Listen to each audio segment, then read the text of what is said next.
Hello, ഇന്നത്തെ video നമ്മുടെ stand mixer ഇല്ലാണ്ട് ഹാൻഡ് ബീറ്റർ വെച്ചിട്ട് ബീറ്റ് ചെയ്തെടുക്കുന്നതിനെ കുറിച്ചിട്ടുള്ളൊരു കുഞ്ഞു വീഡിയോ ആണ് കേട്ടോ.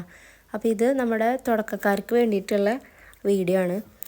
ഒരുപാട് കേക്കൊക്കെ ചെയ്ത് എക്സ്പീരിയൻസ്ഡ് ആയിട്ടുള്ളവർക്ക് വേണ്ടിയിട്ടുള്ളൊരു വീഡിയോ ഒന്നുമല്ല കേട്ടോ. എൻ്റെ കഴിഞ്ഞ വീഡിയോകളുടെ താഴെ കുറേ പേര് കമൻ്റായിട്ട് ചോദിച്ചിട്ടുള്ള എൻ്റെ റിപ്ലൈ ആയിട്ടാണ് ഞാൻ ഈ വീഡിയോ ഇടാനായിട്ട് ഉദ്ദേശിക്കുന്നത്. അപ്പോൾ ആദ്യം തന്നെ പറയട്ടെ, നമ്മുടെ ചാനൽ ആദ്യമായിട്ട് കാണുന്നവരൊന്ന് സബ്സ്ക്രൈബ് ചെയ്തിട്ടൊന്ന് സപ്പോർട്ട് ചെയ്യാം കേട്ടോ. വീഡിയോ ഇഷ്ടമായാൽ ലൈക്ക് ചെയ്യാനും കൂടി മറക്കല്ല. അപ്പോൾ നമ്മളിന്ന് 1/2 kg വരുന്നൊരു വാനില കേക്കിൻ്റെ സ്പഞ്ചാണ് ചെയ്യുന്നത് കേട്ടോ. അപ്പോൾ അത് ഞാൻ 1/2 kg ആയ കാരണം സ്റ്റാൻഡ് മിക്സർ യൂസ് ചെയ്തില്ല, ഹാൻഡ് ബീറ്റർ വെച്ച് ചെയ്യാമെന്ന് വെച്ചു. കാരണം ഒരുമിച്ച് അതെല്ലാം ചെയ്ത് കഴിഞ്ഞതിന് ശേഷമാണ് ഈ ഒരു കേക്കിൻ്റെ ഓർഡർ വന്നത്. അപ്പോൾ പിന്നെ അതിനി അത് അതായത് സ്റ്റാൻഡ് മിക്സർ എടുക്കണ്ടല്ലോ എന്ന് വെച്ചിട്ടാണ് ഇതിൽ ചെയ്യണം. അപ്പോൾ 2 എഗ്ഗും 1/2 കപ്പ് പഞ്ചസാരയാണ് എടുത്ത് വെച്ചിട്ടുള്ളത് കേട്ടോ. എന്നിട്ട് വാനില എസൻസും 1/2 സ്പൂണ് മുട്ടയുടെ ഒപ്പം ഒഴിച്ചിട്ട് ഫസ്റ്റ് സ്പീഡിലിട്ട് എഗ്ഗ് ഒന്ന് ജസ്റ്റ് ബീറ്റ് ചെയ്യുക. ബീറ്റായി വരുമ്പോൾ പൊടിക്കാത്ത പഞ്ചസാരയാണ് ഞാൻ കുറേശ്ശായിട്ട് ഇട്ടിട്ട് മിക്സ് ചെയ്തുകൊണ്ടേ ഇരിക്കുക കേട്ടോ. അപ്പോൾ നമ്മൾ ബീറ്റർ ഇങ്ങനെ കറങ്ങുന്നതിൻ്റെ അപ്പം നമ്മളും അത് ബീറ്റർ ഒന്നാകെ ഇങ്ങനെ കൈകൊണ്ട് റൊട്ടേറ്റ് ചെയ്ത് കൊടുക്കുക. അപ്പോൾ ആദ്യം ഇങ്ങനെ ഫസ്റ്റ് സ്പീഡിലിടുക, പിന്നെ സെക്കൻഡ് സ്പീഡിലേക്ക് ആക്കുക. അങ്ങനെ പതുക്കെ വേണം സ്പീഡ് കൂട്ടി കൊണ്ടുവരാൻ. അപ്പോൾ കാണാൻ കുറച്ച് ബുദ്ധിമുട്ടുണ്ട്. ഞാൻ കുറച്ച് സ്റ്റാൻഡ് പൊക്കി വയ്ക്കട്ടെ കേട്ടോ. അപ്പോൾ സ്പീഡ് കറക്റ്റായിട്ട് കാണാൻ പറ്റും. അപ്പോൾ ദാ 1 2ലേക്കാണ് ഇപ്പോൾ ഇട്ടിട്ടുള്ളത്. ഇപ്പോൾ 3ലേക്കായി. അങ്ങനെ മെല്ലെ കൂട്ടിയിട്ട് നിർത്താതെ ബീറ്റ് ചെയ്ത് കൊണ്ടുവരും. അപ്പോൾ ഇതിൽ നിങ്ങൾക്ക് കാണാം എഗ്ഗൊക്കെ ബീറ്റായി വരുന്നതിൻ്റെ ആ ഒരു കൺസിസ്റ്റൻസിയും അതിൻ്റെ കളർ ചേഞ്ചും എല്ലാം കാണാം കേട്ടോ. ഞാൻ എഡിറ്റ് ചെയ്യാതെ ഒറ്റ സെറ്റിൽ എടുത്തിട്ടുള്ള വീഡിയോ ആണ്. അപ്പോൾ പതുക്കെ ആവുള്ളൂ, ടൈം എടുക്കും. അപ്പോൾ ഓരോ സ്പീഡ് ഇങ്ങനെ കൂട്ടിയിട്ട് കൊണ്ടുവരിക. ഫസ്റ്റ് തന്നെ ആദ്യം സ്പീഡ് കൂട്ടിയിട്ട് കഴിഞ്ഞാൽ എഗ്ഗ് വേഗം ബീറ്റാവും ചെയ്യും, പഞ്ചസാര അലിയുകയും ചെയ്യും. അപ്പോൾ അതിന് വേണ്ടിയിട്ടാണ് ഓരോരോ സ്പീഡിലിട്ട് കൊണ്ടുവരാൻ പറയുന്നത്. അപ്പോൾ മെല്ലെ ചെയ്യുമ്പോൾ പഞ്ചസാര അലിയും ചെയ്യും, എഗ്ഗ് നല്ല കറക്റ്റായിട്ട് ബീറ്റായിട്ട് കിട്ടുകയും ചെയ്യും. പൊടിച്ചിട്ടും എടുക്കാം പഞ്ചസാര കേട്ടോ. 1/2 കപ്പ് പൊടിക്കാണ്ടായാലും എടുക്കാം. അപ്പോൾ 1/2 കപ്പ് ഫുള്ളാക്കിയിട്ട് എടുക്കരുത്. പൊടിക്കാതെ എടുക്കുമ്പോൾ 1/2 കപ്പിൻ്റെ ഒരു 1/4 ഭാഗം വരുന്ന രീതിക്ക് പഞ്ചസാര എടുത്താൽ മതിയാവും. കാരണം അത് പൊടിച്ച് കഴിയുമ്പോൾ ഫുള്ളായിട്ടുണ്ടാവും. അങ്ങനെ പഞ്ചസാര നമുക്കതിങ്ങനെ ബീറ്റ് ചെയ്യുമ്പോൾ അതിൻ്റെ ശബ്ദം കേൾക്കുമ്പോൾ മനസ്സിലാവും പഞ്ചസാര തരി അതിൻ്റെ അടിയിലുണ്ടോയെന്ന്. അപ്പോൾ അതൊരുവിധമൊക്കെ ഒന്ന് സൗണ്ട് വ്യത്യാസം വന്നു കഴിഞ്ഞാൽ നല്ല ഹൈ സ്പീഡിലിട്ടിട്ട് ബീറ്റ് ചെയ്തെടുക്കുക. ഒരേ ഡയറക്ഷനിലേക്ക് തന്നെ റൊട്ടേറ്റ് ചെയ്തിട്ട് ബീറ്റാക്കിയിട്ട് എടുക്കാനായിട്ട് നോക്കണം കേട്ടോ. അപ്പോൾ അതിൽ ചേർക്കാനുള്ള ഓയിലും അതുപോലെ തന്നെ ചൂടുള്ള വെള്ളമൊക്കെ ഞാൻ സൈഡിൽ എടുത്ത് വെച്ചിട്ടുണ്ട്. ഇതെല്ലാം സെറ്റാക്കി വെച്ചിട്ട് വേണം എഗ്ഗ് ബീറ്റ് ചെയ്യാനായിട്ട് നിൽക്കാൻ. അല്ലാതെ ഇത് ബീറ്റ് ചെയ്ത് പിന്നെ ബീറ്റർ അവിടെ വെച്ച് പിന്നെ ഇതൊക്കെ പോയി എടുത്ത് വരുന്ന ആ ഒരു ടൈം ആകുമ്പോൾ നമ്മുടെ എഗ്ഗ് പൊന്തി വന്നതൊക്കെ അതേപോലെ തന്നെ താന്നു പോകും. അപ്പോൾ അതില്ലാണ്ടിരിക്കാൻ 2 ടേബിൾ സ്പൂൺ വെള്ളമാണ് ഇതിലേക്ക് ചേർക്കുക കേട്ടോ. അത് ഞാൻ മെഷർ ചെയ്ത് വെച്ചിട്ടുണ്ട്. അതുപോലെ 1 ടേബിൾ സ്പൂൺ ഓയിലുമാണ് ചേർക്കാറ്. വാനില കേക്ക് ആയ കാരണം. ചോക്ലേറ്റ് ആണെങ്കിൽ അതിൻ്റെ മെഷർമെൻറ്റ് മാറും. അത് ഞാൻ അടുത്ത വീഡിയോയിൽ പറഞ്ഞുതരാം. അപ്പോൾ ഫ്ലോറും അവിടെ അരിച്ച് വെച്ചിട്ടുണ്ട്. 1/2 കപ്പ് മൈദയും 1/2 കപ്പ് ബേക്കിംഗ് പൗഡറും മാത്രമായിട്ട്, അതുപോലെ 1 നുള്ള് ഉപ്പ്. അത് കുറച്ച്, ഒരുപാട് നുള്ളി എടുക്കരുത്, ജസ്റ്റ് 1 നുള്ള് ഉപ്പ് അതും കൂടി ഇട്ടിട്ട് ഫ്ലോറ് അരിച്ചിട്ട് സൈഡിൽ വയ്ക്കുക. അതുപോലെ ഓയിലും വെള്ളവും എടുത്ത് വയ്ക്കുക. ഇതൊക്കെ ചെയ്തതിന് ശേഷം വേണം എഗ്ഗ് ബീറ്റ് ചെയ്ത് തുടങ്ങാനായിട്ട്. അപ്പോൾ ബേക്കിംഗ് ടിന്നിൽ ബട്ടർ പേപ്പറൊക്കെ സെറ്റ് ചെയ്തും വെക്കുക കേട്ടോ. കാരണം നമ്മൾ ഹാൻഡ് ബീറ്ററിൽ ചെയ്യുമ്പോൾ നമ്മുടെ കൈ ഫ്രീ അല്ലല്ലോ. സ്റ്റാൻഡ് മിക്സറിലാകുമ്പോൾ നമുക്ക് ഇത് ബീറ്റ് ചെയ്യാനിട്ടിട്ട് ഈ പറഞ്ഞ ബാക്കി കാര്യങ്ങളൊക്കെ ചെയ്ത് വയ്ക്കാം.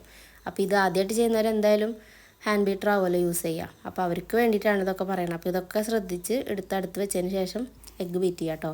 എഗ്ഗ് കണ്ടോ അതുപോലെ ബീറ്റായി അതിൻ്റെ കളറൊക്കെ മാറി നല്ല വൈറ്റ് കളറിൽ ആ എഗ്ഗിൽ ഇങ്ങനെ ലൈൻസൊക്കെ വരും, ഡിസൈനായിട്ട് വരും. നല്ലൊരു ടെക്സ്ചറിൽ പൊന്തി വരും കേട്ടോ. നമ്മുടെ ദോശമാവൊക്കെ ഇങ്ങനെ നമ്മൾ റെഡിയാക്കി വെച്ച് കഴിഞ്ഞാൽ പിറ്റേ ദിവസം ഇങ്ങനെ പൊന്തി വന്നിട്ടുള്ളൊരു ടെക്സ്ചർ വരില്ലേ, അതേപോലെ അതിനേക്കാളും ക്രീമി ആയിരിക്കും കാണാൻ. അപ്പോൾ അതുപോലെ ആവുന്ന വരെ നമ്മളത് ബീറ്റ് ചെയ്തെടുക്കണം കേട്ടോ. അല്ലാതെ മഞ്ഞ കളറിൽ ആയി ജസ്റ്റ് ഒന്ന് മിക്സ് ആകുമ്പോഴേക്കും ബീറ്റ് ചെയ്ത് എടുത്തിട്ട് നിങ്ങൾ കേക്ക് ഉണ്ടാക്കാൻ നോക്കരുത്. അപ്പോൾ നമ്മുടെ കേക്ക് എങ്ങനെയായാലും കുളമായി പോവുള്ളൂ, കേക്ക് പൊന്തി വരില്ല.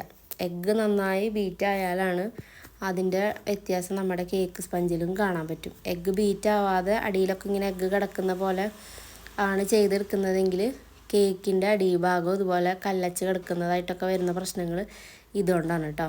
അപ്പോൾ എഗ്ഗ് നന്നായി ബീറ്റായി നല്ല ഇതായി വന്നു കഴിഞ്ഞാൽ ലാസ്റ്റ് ജസ്റ്റ് ഓയിലൊഴിച്ച് ജസ്റ്റ് ഒന്ന് മിക്സ് ചെയ്തിട്ട് ഓഫ് ചെയ്യുക. ഓയിലൊഴിച്ചതിൻ്റെ ശേഷം പിന്നെ ഓവറായിട്ട് ഇട്ടിട്ട് ബീറ്റ് ചെയ്യേണ്ട ആവശ്യമില്ല കേട്ടോ. അപ്പോൾ ആ ഒരു 2 എഗ്ഗും പഞ്ചസാരയാണ് ഇത്രയും ഹൈറ്റിൽ നമുക്ക് ബീറ്റായിട്ട് കിട്ടിയിട്ടുള്ളത്. കണ്ടോ നല്ലൊരു റിബൺ കൺസിസ്റ്റൻസി ഇപ്പം തന്നെ ഉണ്ട് ആ ഒരു ഇതിന്. അതായത് എഗ്ഗ് ഇങ്ങനെ ബീറ്റാവാതെ എവിടെയും കിടക്കുന്നില്ല, മൊത്തം എഗ്ഗും നന്നായിട്ട് ബീറ്റായി വന്നിട്ടുണ്ട്. അങ്ങനെ കണ്ടോ ഈ ഒരു ടെക്സ്ചറിൽ ഇങ്ങനെ നിൽക്കും. വെള്ളം പോലെയല്ല, ഇങ്ങനെയാണ് വരേണ്ടത്. ഇതാവുന്നത് വരെ ബീറ്റ് ചെയ്തെടുക്കണം. അത് പ്രത്യേകം ശ്രദ്ധിക്കുക ആദ്യമായിട്ട് ചെയ്യുന്നവർ കേട്ടോ. അങ്ങനെ അതൊക്കെ മാറ്റുക. എന്നിട്ട് ഫ്ലോർ മിക്സ് ചെയ്ത് വെച്ചിട്ടുണ്ടായിരുന്നു എന്ന് പറഞ്ഞില്ലേ, അതിൽ നിന്ന് കുറേശ്ശെ ഫ്ലോറ് ഈ മിക്സിയിലേക്ക് ഇടുക. അപ്പോൾ എന്നിട്ട് വെള്ളം നമ്മൾ മെഷർ ചെയ്ത് എടുത്ത് വെച്ചിട്ടുള്ളതാണ് കേട്ടോ. 2 ടേബിൾ സ്പൂൺ വെള്ളമാണ് എടുത്ത് വെച്ചിട്ടുള്ളത്. ഇളം ചൂടുള്ള വെള്ളമാണ്. അതിൽ നിന്നും കുറച്ച് ഒഴിച്ചിട്ട് പിന്നെ ബീറ്റർ ഓൺ ചെയ്യരുത്. സ്വിച്ച് ഓഫ് ചെയ്തതിന് ശേഷം ജസ്റ്റ് അതൊന്ന് കറക്കിയാൽ മതി. സ്പാച്ചില വെച്ച് മിക്സ് ചെയ്യുമ്പോൾ ആദ്യമായിട്ട് ചെയ്യുന്നവർ ചെയ്തിട്ട് ചിലർ എന്നോട് പറഞ്ഞിട്ടുണ്ട് ഫ്ലോർ ശരിക്കും മിക്സ് ആവുന്നില്ല. അപ്പോൾ ഇത് നല്ലൊരു ഐഡിയ ആണ് കേട്ടോ. ഞാൻ ഇങ്ങനെയായിരുന്നു ആദ്യമൊക്കെ ചെയ്തിരുന്നത്. അപ്പോൾ ഇതുകൊണ്ട് തന്നെ ജസ്റ്റ് ഇങ്ങനെ ഒന്ന് കറക്കി എടുത്തു കഴിഞ്ഞാൽ എല്ലാ ഫ്ലോറും എല്ലാ ഭാഗത്തേക്കും നല്ല കറക്റ്റായിട്ട് മിക്സായിട്ട് കിട്ടും. സ്പാച്ചിൽ വെച്ചിട്ട് ആദ്യമായിട്ട് ചെയ്യുന്നവർക്ക് കട്ട് ആൻഡ് ഫോൾഡ് മെത്തേഡിൽ ചെയ്യുമ്പോൾ ഭയങ്കര ബുദ്ധിമുട്ടായിരിക്കും. അപ്പോൾ നിങ്ങൾ അത് പറ്റാത്തവർ ഇതേപോലെ ഒന്ന് ചെയ്ത് നോക്കാം കേട്ടോ. ബീറ്റർ ഓൺ ചെയ്യരുത്, അത് പ്രത്യേകം ശ്രദ്ധിക്കുക. ജസ്റ്റ് നമ്മളത് വെച്ചിട്ടൊന്ന് കറക്കിയെടുത്താൽ മതി. അതിൻ്റെ ബ്ലേഡ് ഊരിയെടുത്തിട്ട് കൈ വെച്ച് കറക്കണം, അങ്ങനെയും ചെയ്യാം. ഞാനിപ്പോൾ ഇത് 2 കൂടെ അതിലിരിക്കുന്ന കാരണം ഒന്നിച്ച് ചെയ്തു എന്ന് മാത്രം. അങ്ങനെ ഫ്ലോറും വെള്ളവും മിക്സ് ചെയ്ത് എടുക്കുക. വെള്ളത്തിൻ്റെ അളവൊന്നും കൂട്ടിയിടേണ്ട ആവശ്യമൊന്നുമില്ല കേട്ടോ. ബാറ്റർ തിക്കായി പോയി എന്നൊക്കെ ഒന്ന് നമുക്ക് തോന്നും മിക്സ് ചെയ്ത് കഴിയുന്ന വരെ. ശരിക്കും മിക്സായി കഴിഞ്ഞാൽ കറക്റ്റ് ബാറ്റർ അതിൻ്റെ കറക്റ്റ് ഇതിൽ വരും. അപ്പോൾ ആ കൺസിസ്റ്റൻസിയിൽ വരും. അപ്പോൾ നിങ്ങൾ കറക്റ്റായിട്ട് മിക്സ് ചെയ്തെടുക്കുക. ഒരേ ഡയറക്ഷനിൽ മിക്സ് ചെയ്യുക. ആകെ ഇട്ട് കുത്തി ഇളക്കി മറിക്കരുത്. അങ്ങനെ ആകുമ്പോൾ പിന്നെ മുട്ട പൊന്തി വന്നതൊക്കെ താന്ന് പോകാനുള്ള ഒരു ഇത് വരും. താന്ന് പോയി കഴിഞ്ഞാൽ പിന്നെ നമ്മൾ കേക്ക് ഉദ്ദേശിക്കുന്ന പോലെ ആവില്ല കേട്ടോ. അങ്ങനെ ലാസ്റ്റ് വെള്ളം ഒഴിക്കുക. എന്നിട്ട് ലാസ്റ്റ് ഫ്ലോർ ഇട്ടിട്ട് മിക്സ് ചെയ്യുക. എല്ലാ ഫ്ലോറും അതിലേക്ക് കറക്റ്റായിട്ട് ഇട്ട് കൊടുക്കുക കേട്ടോ. എന്നിട്ട് കറക്റ്റായിട്ട് മിക്സ് ചെയ്തെടുക്കുക. ആ ബ്ലേഡ് അതായത് ഈ ബൗളിൻ്റെ താഴെ മുട്ടുന്ന രീതിയിൽ വെച്ചിട്ട് കറക്കി റൊട്ടേറ്റ് ചെയ്തെടുക്കുക. ഞാൻ ആദ്യമൊക്കെ കേക്ക് ചെയ്തിരുന്നത് ഈ ഹാൻഡ് ബീറ്റർ യൂസ് ചെയ്തിട്ട് തന്നെയാണ് കേട്ടോ. പിന്നെ ഒരുപാടൊക്കെ ഓർഡറായി വന്നതിനൊക്കെ ശേഷമാണ് സ്റ്റാൻഡ് മിക്സറിലേക്ക് മാറിയത്. ഇതിപ്പോൾ ഒരുപാട് നാളായിട്ട് ഞാൻ യൂസ് ചെയ്യുന്ന ഒരു ഹാൻഡ് ബീറ്ററാണ് കേട്ടോ. ഒരു 7-8 വർഷമൊക്കെ എന്തായാലും കഴിഞ്ഞിട്ടുണ്ട്. അത്രയായിട്ടുണ്ട്. ജീപ്പാസിൻ്റെ ബീറ്ററായിരുന്നു. ഇപ്പോഴും അതിനൊരു കുഴപ്പമില്ല കേട്ടോ. നല്ല രീതിയിൽ നമുക്ക് ചെയ്തെടുക്കാനായിട്ട് പറ്റും. അപ്പോൾ എല്ലാതും കഴിഞ്ഞ് മിക്സ് ചെയ്ത് കഴിഞ്ഞാലും ഈ ഒരു തിക്നെസ് ആയിരിക്കും ബാറ്ററിന് വരേണ്ടത് കേട്ടോ. ഒരുപാട് അങ്ങ് ലൂസായി പോകരുത്. ഒരുപാട് ലൂസാവുന്നത് എങ്ങനെയാണെന്ന് വെച്ചാൽ നമ്മൾ ഈ അളവെടുത്ത് വെച്ചിട്ടുള്ള വെള്ളം അല്ലാണ്ട് പിന്നെയും ചിലർ വെള്ളം ഒഴിക്കുന്ന കാണാം.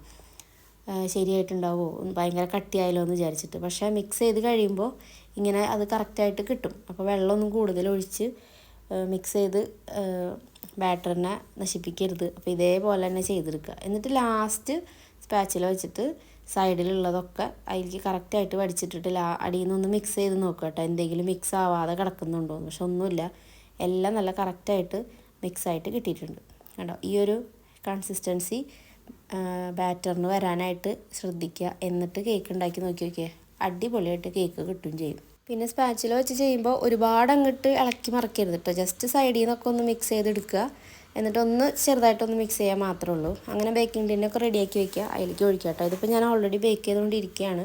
അപ്പോൾ അത് കാരണമാണ് ഒരു കേക്ക് റിമൂവ് ചെയ്യുക. എന്നിട്ട് സൈഡൊക്കെ ഒന്ന് ക്ലീൻ ചെയ്തിട്ട് കഴുകേണ്ട ആവശ്യമൊന്നുമില്ല. ജസ്റ്റ് ഒന്ന് അതിൻ്റെ ക്രംസൊക്കെ ഒന്ന് തട്ടിക്കളഞ്ഞതിന് ശേഷം അടുത്ത ബട്ടർ പേപ്പർ ഇട്ടിട്ട് നമുക്ക് അടുത്ത കേക്ക് ബേക്ക് ചെയ്യാനായിട്ട് വെക്കാം കേട്ടോ.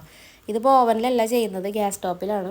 അപ്പോൾ വലിയൊരു പാത്രം, നോൺ സ്റ്റിക്കോ അലുമിനിയോ എന്നുള്ള പാത്രം വെക്കുക. അത് നന്നായി ചൂടാക്കുക. അതിൻ്റെ ശേഷം ലോ ഫ്ലെയിമിലേക്ക് ഇട്ടിട്ട് വേണം, ഉള്ളിലൊരു റിങ്ങും വെച്ച് കൊടുത്തിട്ടാണ് നമ്മുടെ കേക്കിൻ്റെ ബാറ്റർ അതിൻ്റെ ഉള്ളിലേക്ക് ഇറക്കി വെക്കേണ്ടത്. എന്നിട്ട് ഇതിപ്പോൾ 1/2 kg ആയ കാരണം ഒരു 20 മിനിറ്റ് കഴിയുന്നത് വരെ നിങ്ങളത് തുറക്കുകയോ ചെയ്യരുത്. ഇടയ്ക്കിടയ്ക്ക് വെന്തോ കേക്ക് പൊങ്ങിയോ നോക്കാൻ വേണ്ടി തുറന്ന് നോക്കിക്കഴിഞ്ഞാൽ പിന്നെ കേക്ക് ശരിയാവില്ല കേട്ടോ. അങ്ങനെ 20 മിനിറ്റിൻ്റെ ശേഷം ജസ്റ്റ് തുറന്ന് നോക്കാം. എന്നിട്ട് ഒരു ടൂത്ത് പിക്ക് വെച്ചിട്ട് സെൻറ്റർ ഭാഗത്തൊന്ന് കുത്തി നോക്കുക. അപ്പോൾ അതിൽ ഒട്ടലും കാര്യങ്ങളൊന്നും ഇല്ലെങ്കിൽ കേക്ക് ബേക്കായിട്ടുണ്ട്. ടോപ്പും നല്ല കളറിൽ വന്നിട്ടുണ്ടെങ്കിൽ ബേക്കായിട്ടുണ്ട്. അപ്പോൾ നമുക്ക് എടുക്കാം. അതുപോലെ ബാറ്റർ വെക്കുന്നതിന് മുന്നേ നന്നായിട്ട് ബാറ്റർ ടാപ്പ് ചെയ്തതിന് ശേഷം വേണം ഓവൻ്റെ ഉള്ളിലായാലും ഗ്യാസിൻ്റെ ടോപ്പിൽ ചെയ്യുമ്പോഴായാലും എടുത്ത് വെക്കാനായിട്ട്. ടയർ ബബിൾസൊക്കെ പൊട്ടിപ്പോയില്ലെങ്കിൽ ഉള്ളിൽ വലിയ ഹോൾസൊക്കെ ഉണ്ടാവും. അപ്പോൾ അതൊക്കെ ശ്രദ്ധിക്കുക. അപ്പോൾ ഈ കേക്ക് ഇപ്പോൾ നന്നായിട്ട് ബേക്കായി വന്നിട്ടുണ്ട്. അപ്പോൾ നമുക്ക് പുറത്തേക്ക് എടുക്കാം. അപ്പോൾ ഇന്നത്തെ വീഡിയോ ഇത്രയേ ഉള്ളൂ. അടുത്തൊരു ചെറിയ വീഡിയോ ആയിട്ട് നമുക്ക് വീണ്ടും കാണാം. അപ്പോൾ നമ്മുടെ വീഡിയോ ഇഷ്ടപ്പെട്ടാൽ ചാനലൊന്ന് സബ്സ്ക്രൈബ് ചെയ്തിട്ട് എല്ലാവരും ഒന്ന് സപ്പോർട്ട് ചെയ്യാം കേട്ടോ. നിങ്ങളുടെ അഭിപ്രായങ്ങൾ കമൻറ്റായിട്ട് പറയാം. അപ്പോൾ ബൈ.